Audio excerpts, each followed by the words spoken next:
Example ko na lang po sa amin, sa family. Yung panganay ko po, isang beses ay suka ng suka.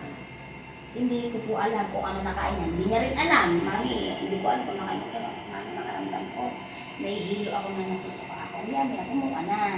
Tapos nilalamig, pinapamisa naman lamig, nahihilo na. Ito po yung pinatry ko sa kanya. Iron magnesium. Kung may spray po natin sa bibig natin, medyo maalam po siya. Bakit po? Kasi po ito po ay gawa sa asin na galing po sa Dead Sea. Di ba po alam naman natin ng mga katulad po sa mga maaalat na tubig. Di ba? Usually sa Batangas meron po yan.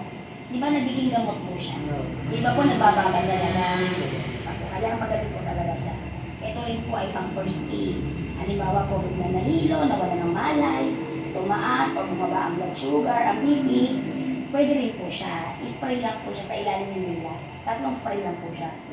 So, ang testimony ko naman po dito, yung prefer na anak ko. Yung kanina. Nawalan po na siya ng malay eh.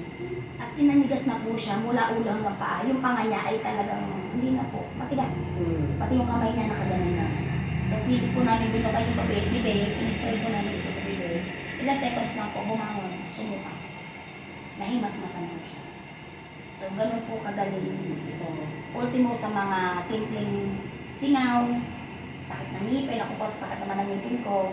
Ayun, hanggang ngayon hindi na po sumasakit. So, ito po yung best seller po namin. Yan.